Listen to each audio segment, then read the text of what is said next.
Assalamualaikum warahmatullahi wabarakatuh. Jumpa lagi bersama Ibu ya. Masih melalui video ini. Jika kemarin sebelumnya kita belajar berkaitan dengan perjanjian, sekarang kita belajar tentang perikatan. Namun Ibu ingatkan kembali untuk teman-teman semuanya ya. Silakan sebelum menonton video ini atau sebelum belajar tentang kontrak drafting, teman-teman terlebih dahulu melakukan persensi mandiri melalui E-Class seperti biasanya. Jangan lupa ya teman-teman.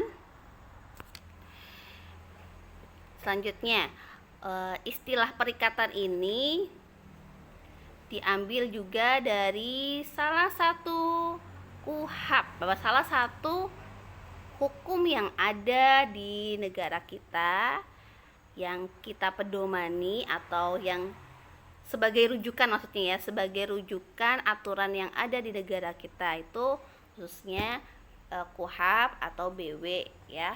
BW itu adalah Bucolic Wet Book, karena BW ini merupakan salah satu peninggalan hukum Belanda. Jadi contoh kitabnya ini seperti ini atau biasanya juga menggunakan sampul merah sesuai dengan penerbitnya. Jadi dalam KUHP, Kitab Undang-Undang Hukum Perdata ini dibagi menjadi 4 buku ya teman-teman, dibagi menjadi 4 buku. Nah, yang kita pelajari berkaitan dengan istilah perikatan atau berkaitan dengan perikatan itu letaknya pada buku ketiga dalam buku BW. Jadi, di mana buku pertama itu berkaitan dengan orang, ya. Buku pertama itu lebih ke aturan-aturan yang berkaitan dengan orang. Selanjutnya, buku kedua itu menceritakan tentang barang. Dan yang ketiga yang kita pelajari ini itu adalah berkaitan dengan perikatan. Sementara yang keempat itu berkaitan dengan pembuktian dan kedaluarsa. Begitu teman-teman. Nah, karena kita bicara tentang perikatan, untuk buku ketiga silakan teman-teman download ya. Silakan teman-teman download baik itu melalui E-Class sebagaimana yang telah Ibu upload pada subbagian materi ya, ataupun melalui WA group. Nanti teman-teman bisa mencari beberapa pasal yang sesuai dengan perikatan sebagaimana yang ada dalam materi perikatan ini. Seperti itu ya teman-teman. Nah, adanya perikatan atau perikatan itu terbentuk atau juga disebut dengan rumus perikatan. Kira-kira rumus perikatan itu bagaimana sih? Jadi teman-teman, perikatan itu terjadi bila mana adanya suatu persetujuan atau perjanjian, sebagaimana kemarin kita belajar mengenai syarat-syarat perjanjian ya. Masih ingat? Salah satu syarat diantaranya itu adalah kata sepakat atau setuju ya. Nah, jadi perikatan itu bisa lahir karena persetujuan yang terjadi dalam suatu perjanjian, atau bisa juga terjadi karena aturan yang telah mengatur, yaitu khususnya dalam undang-undang. Unsur perikatan. Unsur perikatan itu ada hubungan hukum, terus ada unsur kekayaan, pihak-pihak subjek perikatan atau pelaku yang melakukan suatu perikatan, dan juga adanya prestasi. Jadi prestasi ini juga dijelaskan dalam pasal 1234. Silakan nanti teman-teman lihat pasal 1234 itu apa sih isinya. Jika kemarin materi berkaitan dengan perjanjian atau kontrak juga sama ya, memiliki beberapa unsur. Masih ingat di antara unsur-unsur yang ada dalam perjanjian atau kontrak? Masih ingat tidak? Ya, jadi unsur-unsur dalam perjanjian atau kontrak di antaranya itu adalah adanya kaidah hukum. Nah, kalau yang unsur perikatan ini adalah adanya hubungan hukum. Kalau tadi yang perjanjian adanya kaidah hukum. Contohnya bagaimana adanya hubungan hukum dalam perikatan? Contohnya misalnya ibu membeli motor di dealer ya. Ibu membeli motor di dealer. Maka dengan adanya transaksi jual beli, pihak ibu dan pihak dealer menyebabkan hubungan timbal balik. Timbal baliknya bagaimana? Tentu saja ibu sebagai pembeli memberikan jumlah uang senilai harga motor tersebut. Sebaliknya pihak dealer memberikan barang sesuai dengan ketentuan yang telah ibu sepakati. Makanya dinamakan adanya hubungan hukum. Berbeda halnya tadi dalam perjanjian ya. Jika perjanjian itu adanya apa? Kaidah hukum. Kaidah hukum itu seperti apa? Contohnya lagi misalnya dalam konsekuensi ibu berjanji terhadap diri sendiri, misalnya ya, ibu berjanji terhadap diri sendiri akan menyelesaikan studi S1 ini selama 4 tahun. Maka dengan adanya janji tersebut, ibu berupaya untuk melakukan pembelajaran dan juga perkuliahan selama S1 itu sebaik mungkin sehingga dapat menyelesaikan studi 4 tahun. Contohnya gitu ya. Jadi janji itu menjadikan dasar acuan orang tersebut untuk melakukan sesuatu ya. Selanjutnya di unsur perikatan ini adalah adanya unsur kekayaan. Unsur kekayaan bagaimana Bu? Kalau di dalam perjanjian ada unsur kekayaannya enggak? Enggak ada ya. Kalau di perjanjian itu nanti lebih adanya ke prestasi. Prestasi itu kan bisa melakukan sesuatu atau tidak melakukan sesuatu atau objeknya ya. Nanti di sini juga di dalam perikatan sama ada juga prestasi, tapi yang menjadi tolak ukur pembeda antara perikatan dan juga perjanjian adalah adanya unsur kekayaan.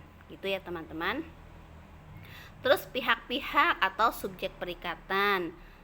Kalau di perjanjian itu adanya subjek hukum. Kalau perjanjian maka minimal apa? Kalau adanya subjek hukum berarti subjek hukum itu adalah minimal satu orang kan? Seorang. Dia bisa melakukan perjanjian kayak tadi contohnya yang ibu berikan. Ibu berjanji terhadap diri sendiri untuk menyelesaikan masa studi selama 4 tahun. Maka itu adalah hanya seorang.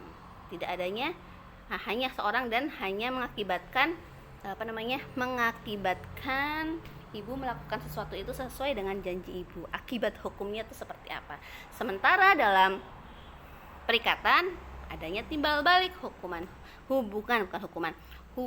hukum. Begitu ya teman-teman. Karenanya itu ada di perikatan pihak-pihak atau subjek perikatan, di perjanjian hanya subjek hukum. Selanjutnya unsur perikatan itu adalah prestasi ya, pasal 1234. Kita lihat kira-kira pasal 1234 bunyinya apa sih? Jadi di dalam KUH Perdata menyatakan bahwa pasal 1234 bunyinya seperti ini teman-teman. Perikatan ini ditujukan untuk memberikan sesuatu, untuk berbuat atau untuk tidak berbuat sesuatu. Maksudnya bagaimana Bu? Untuk berbuat sesuatu dan tidak berbuat sesuatu. Oke, contoh kecilnya misalnya gini. Ibu membeli misalnya gini, ibu membeli obat Bliberi. Contohnya ini ya, iklan. Ibu membeli obat Bliberi ya. Karena ibu membeli kepada pedagang yang menjual Bliberi, harganya 135. Ibu memberikan sejumlah uang sebesar 135 ya, memberikan uang sebesar sejumlah 135. Ketika ibu memberikan uang tersebut, maka barang sampai ke ibu ya kan, berbuat sesuatu. Maka orang yang menjual tadi harus melakukan apa? Memberikan barang sesuai dengan kesepakatan yang telah ibu buat dengan si penjual ya, berbuat sesuatu. Karena ini tadi ranahnya jual beli, maka tadi penjual obat herbal ini memberikan produknya kepada ibu, dan ibu karena membeli produk ini, ibu mengeluarkan uang sejumlah sesuai dengan harga yang telah diberikan oleh penjual. Itu untuk berbuat sesuatu. Dan kalau untuk tidak berbuat sesuatu bagaimana, Bu? Contohnya misalnya ibu menyewa mobil, ini kuncinya saja ya. Ya, ibu menyewa mobil. Akadnya atau perjanjiannya ini adalah perjanjian sewa mobil. Nah, karena sewa, maka apa yang berhak dilakukan oleh ibu adalah memanfaatkan mobil tersebut. Hanya segi manfaatnya saja ya yang bisa kita peroleh dari sewa. Sementara karena ini adalah akadnya sewa, tidak boleh ibu menjual mobil tersebut. Kalau ibu menjual mobil tersebut, maka jelas akan menimbulkan kerugian bagi siapa? Bagi yang memberikan sewa. Kan jelas beda ya harga sewa dan harga belinya.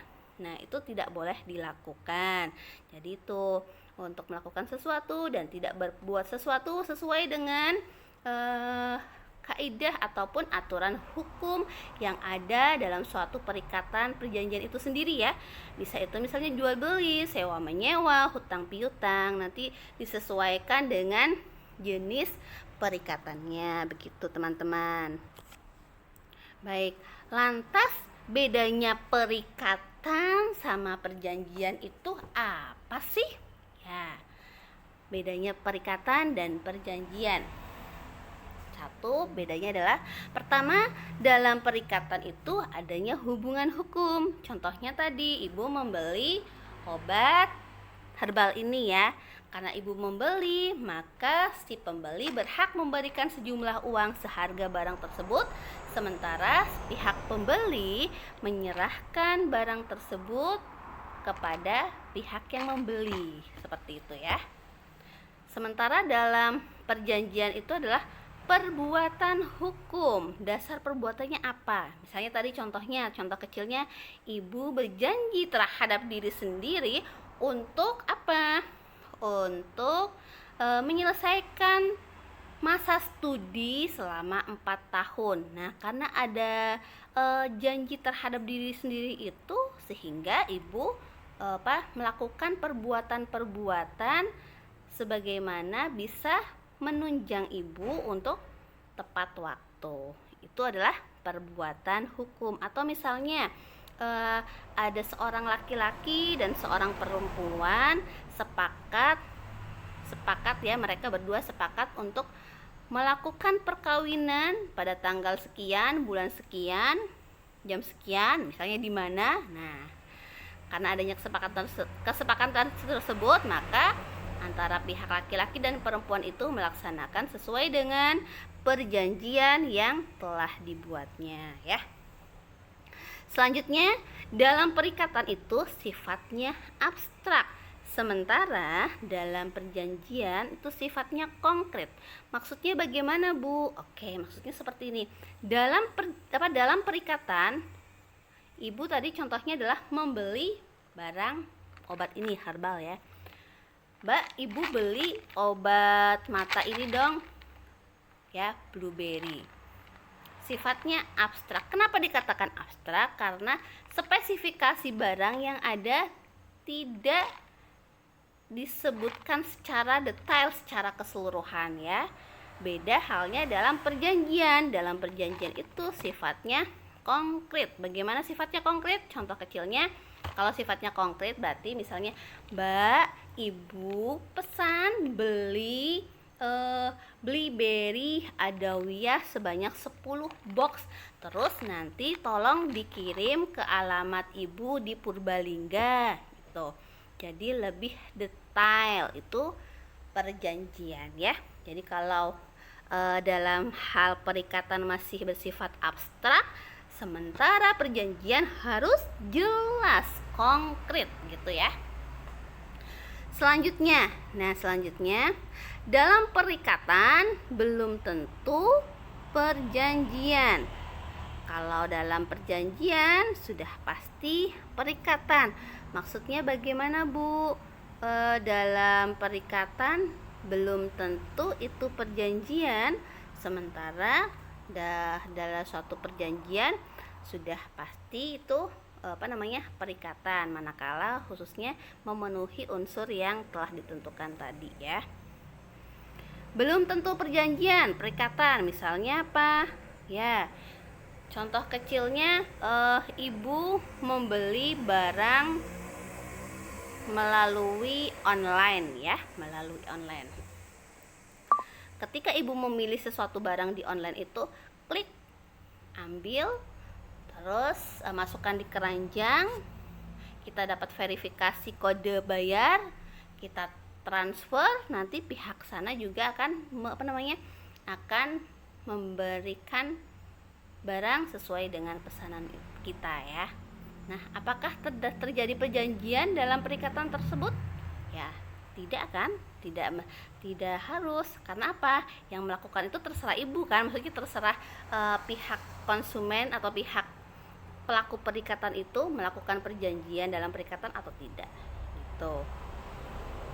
Sementara dalam perjanjian sudah pasti perikatan, itu maksudnya bagaimana, Bu? Nah, maksudnya di sini adalah perjanjian yang menimbulkan hak dan kewajiban bagi pelaku yang membuat perjanjian itu sendiri, khususnya dalam ranah unsur harta kekayaan. Contohnya misalnya ibu ingin membeli sebuah rumah yang sudah terbangun yang letaknya di Purwokerto, Jalan Mangga nomor 10 misalnya ya, gitu. Jadi dari perjanjian tersebut pasti menimbulkan yang namanya perikatan. Karena apa? Karena tadi juga sudah ibu jelaskan sebelumnya di atas itu ya, bahwasanya perikatan itu terbentuk atau lahir karena adanya apa? Karena adanya persetujuan ya, karena adanya persetujuan dan karena adanya aturan hukum yang memberlakukannya atau karena adanya undang-undang yang mengaturnya, begitu teman-teman. Selanjutnya sumber perikatan. Nah, ini ada beberapa ketentuan pasal yang ada di dalam sumber perikatan itu sendiri ya. Teman-teman bisa lihat dan buka buku ketiga sebagaimana file yang telah ibu berikan ya. Baik. Jadi perikatan itu tadi kan bisa lahir karena adanya persetujuan ya. Persetujuan itu bisa disebut juga dari adanya suatu perjanjian. Jadi karena adanya persetujuan, perjanjian, dan juga karena undang-undang. Nah, sumber perikatan termaktub atau dijelaskan juga dalam KUHP Perdata pasal 1233 ya. Nah, pasal 1233 itu menjelaskan bahwasanya perikatan itu lahir karena persetujuan atau karena aturan yang ada atau karena undang-undang. Nah, itu sudah bunyi daripada pasal 1233 tentang perikatan. Ya. Selanjutnya berkaitan dengan perjanjian. Nah, perjanjian ini sudah termaktub juga dalam pasal 1313 di mana dalam pasal 1313 ini menyatakan bahwa suatu perjanjian adalah suatu perbuatan di mana satu orang atau lebih mengikatkan dirinya terhadap satu orang lain atau lebih. Itu. Contohnya bagaimana? Ya, contohnya misalnya tadi ibu mengadakan perjanjian jual beli terhadap toko herbal, misalnya ibu pesan herbal Blueberry Adawiyas sebanyak 10 box kepada penjual ini dengan ketentuan-ketentuan yang tentu harus jelas dimaktubkan ya, harus jelas. Itu adalah suatu perjanjian. Selanjutnya undang-undang. Jadi tadi perikatan itu kan bisa lahir karena undang-undangnya. Ini termuat atau termaktub juga dalam pasal 1352. Jadi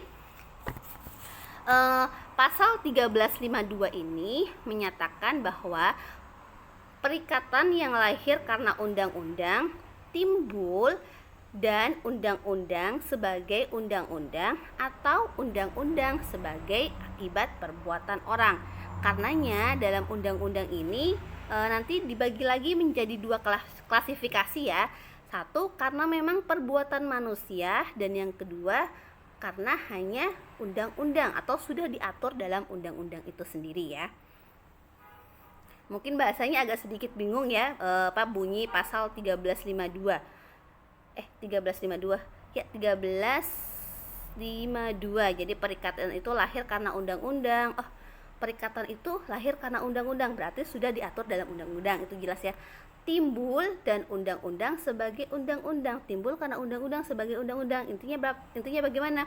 Undang-undang itu mengakibatkan seseorang untuk melakukan sesuatu yang diatur oleh aturan yang ada, hukum yang ada.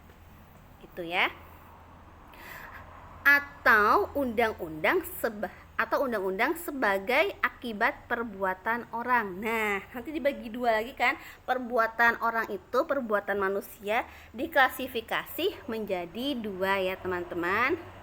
Jadi perbuatan manusia itu pasal 1353 yang menyatakan bahwasanya perikatan yang lahir dan undang-undang sebagai akibat perbuatan orang muncul dan suatu perbuatan yang sah atau dan perbuatan yang melanggar hukum. Jadi maksudnya di sini adalah perbuatan manusia itu diklasifikasikan menjadi dua, yaitu sesuai dengan hukum dan perbuatan melawan hukum. Nah, nanti sesuai dengan hukum itu dijelaskan lagi pada pasal 1354 sama 1359 ya. Oke, kita masuk dulu ke perbuatan manusia atau perbuatan orang ya. Jadi perbuatan manusia yang sesuai dengan hukum, contohnya pasal 1354 ya. Jadi pasal 1354 ini menyatakan bahwa jika seseorang dengan sukarela dengan tidak mendapat perintah untuk itu mewakili seorang lain dengan atau tanpa pengetahuan orang tersebut, maka ia secara diam-diam mengikatkan dirinya untuk meneruskan serta menyelesaikan urusan itu hingga orang yang ia wakili kepentingannya tadi dapat mengerjakan urusannya sendiri ya. Jadi ia memikul segala kewajiban yang harus dipikulnya seandainya ia dikuasakan dengan suatu pemberian kuasa yang dinyatakan dengan tegas perbuatan hukum orang. Ini bisa juga misalnya dalam ranah pengampuan. Jadi sesuai dengan hukum berarti tidak melanggar hukum, intinya gitu ya. Sementara perbuatan melawan hukum berarti bagaimana? Perbuatan melawan hukum berarti ya perbuatan tersebut tidak sesuai dengan hukum. Tidak sesuai dengan hukum, istilah hukum Belandanya istilah hukumnya maksudnya ya, itu dinamakan dengan onrecht mategedat. Onrecht mategedat itu adalah perbuatan melawan hukum. Nah, kalau sesuai dengan hukum lagi tadi selain pasal 1354 juga ada penjelasan pada pasal 1359 ya. Di mana pasal 1359 ini menyatakan bahwa tiap pembayaran mengandalkan adanya suatu utang. Apa yang telah dibayar tanpa diwajibkan untuk itu dapat dituntut kembali terhadap perikatan-perikatan bebas yang secara sukarela telah dipenuhi dan tak dapat dilakukan penuntutan kembali ya. Jadi intinya sesuai dengan hukumnya di sini bisa masuk ke ranah perjanjian karena dalam salah satu asas perjanjian itu sendiri adalah asas Pacta Sunt Servanda ya, di mana asas Pacta Sunt Servanda ini menyatakan bahwasanya perjanjian yang dilakukan oleh pembuat perjanjian bagi para pihak yang melakukan tersebut, maka perjanjian itu adalah sebagai landasan acuan orang tersebut untuk melakukan atau tidak melakukan perbuatan tersebut. Jadi seperti aturannya ya. Jadi isi perjanjian itu adalah sebagai pedoman hukumnya, aturan. Nah, manakala sesuai dengan hukum maka tidak permasalahan. Manakala tidak, bagaimana?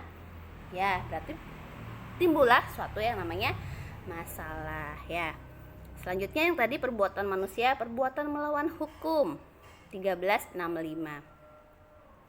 Jadi apabila perbuatan melawan hukum atau onrek mate gedat ini akan membawa dampak kerugian bagi orang lain ya. Karenanya apabila seseorang melaksanakan perbuatan melawan hukum, dia dikenakan kewajiban untuk mengganti kerugian yang telah timbul dari perbuatan itu sendiri. Seperti itu teman-teman ya.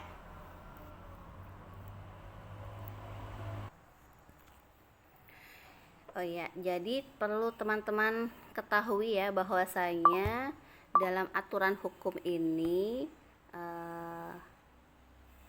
sesuatu itu dapat diadukan atau diajukan melalui ranah litigasi itu manakala dua perbuatan ya, kata sesuai dengan pasal ini juga menyatakan bahwasanya perbuatan manusia dibagi menjadi dua ya, sesuai dengan hukum dan juga perbuatan melawan hukum. Jadi sesuai dengan hukum di sini maksudnya berarti sesuai dengan perjanjian yang telah disepakati bersama ya. Manakala seseorang itu tidak melaksanakan kewajiban-kewajibannya sebagaimana tertera dalam perjanjian yang ada, maka orang tersebut melakukan ingkar janji ya. Nah, ingkar janji di sini disebut juga sebagai wan prestasi ya. Wan prestasi. Dan untuk perbuatan melawan hukum berarti itu onrek mate gedat. Perbuatan melawan hukum contohnya apa? Contohnya menipu, perbuatan melawan hukum ya, mencuri, apalagi membunuh, itu perbuatan melawan hukum. Gitu ya teman-teman. Selanjutnya tadi untuk undang-undang yang dibagi menjadi dua, tadi perbuatan manusia sudah ya. Selanjutnya hanya undang-undang. Nah, hanya undang-undang itu tertera pada pasal 104, 321, 625. Kalau ini berarti udah masuk ke buku kedua, buku pertama ya. Buku pertama tadi tentang orang ya. Buku pertama itu tentang orang. Maksud ibu buku pertama tentang orang itu adalah buku kitab undang-undang hukum perdata. Kalau perikatan ini kan letaknya pada buku ketiga ya, berkaitan dengan perikatan. Jadi dalam kitab undang-undang hukum perdata khususnya pasal 104 ya. Jadi pasal 104 ini bunyinya isinya itu adalah kewajiban orang tua untuk untuk memelihara dan mendidik anak-anaknya. Jadi bunyi pasal 104 ini adalah bunyinya seperti ini teman-teman. Suami istri dengan hanya melakukan perkawinan telah saling mengikat diri untuk memelihara dan mendidik anak mereka. Jadi hukum juga mengatur bahwasanya orang tua wajib mendidik anak-anaknya ya, bukan cuma mendidik tapi memelihara juga, itu wajib. Selanjutnya pasal 321. Kalau pasal 321 ini adalah kebalikannya tadi. Kalau yang 104 adalah kewajiban orang tua terhadap anaknya, sementara pasal 321 ini adalah merupakan salah satu kewajiban anak terhadap orang tuanya, yaitu salah satunya adalah merawat orang tuanya. Jadi pasal 321 ini bunyinya setiap anak wajib memberikan nafkah kepada orang tua dan keluarga sedarahnya dalam garis ke atas. Jadi garis ke atas berarti ibunya sama saudara-saudaranya ibunya, ayahnya sama saudara-saudara ayahnya. Tuh contohnya ya. Bila mereka dalam keadaan miskin gitu. Itu juga sudah diatur dalam KUHP perdata. Selanjutnya pasal 625 ya. Jadi dalam pasal 625 ini itu adalah isinya berkaitan dengan pengaturan bertetangga teman-teman.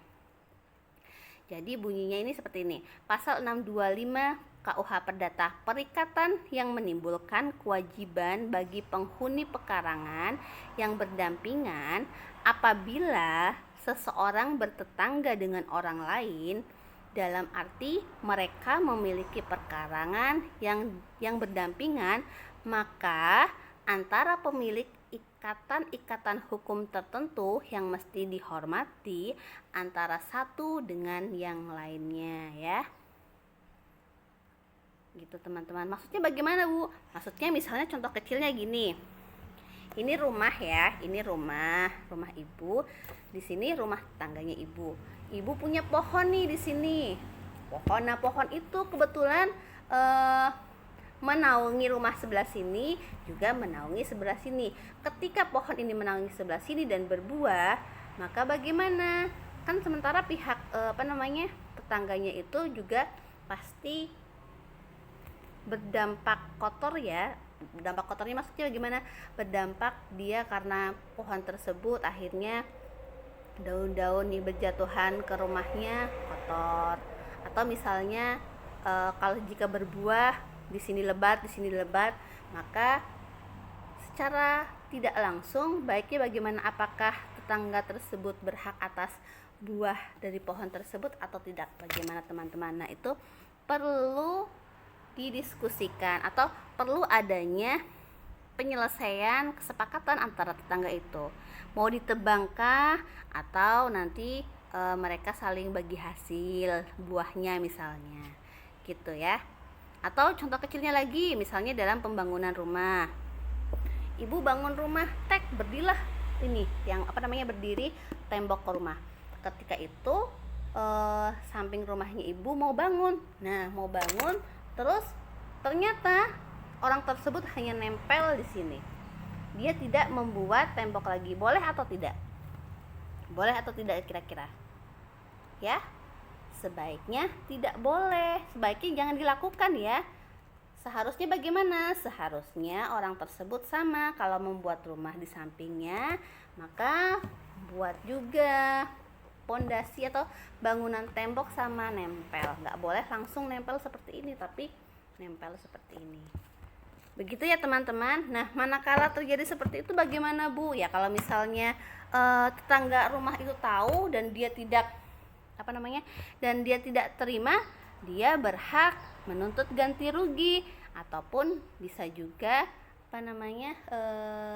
melakukan suatu tindakan-tindakan yang dianggap perlu, lapor ke RT, terus nanti dia pihak tetangganya tersebut agar supaya membangun tembok lagi. Karena pasti kalau hanya temboknya satu terus kita masuk ke sini, jika dia paku akan mengganggu keutuhan atau kondisi tembok yang ada pada rumah tersebut. Seperti itu ya teman-teman. Baik, mungkin ini saja yang dapat Ibu sampaikan dari materi perikatan. Selanjutnya kita akan diskusi melalui WA group gitu ya. Ilaliko semuanya. Tetap jaga kesehatan ya. Assalamualaikum warahmatullahi wabarakatuh.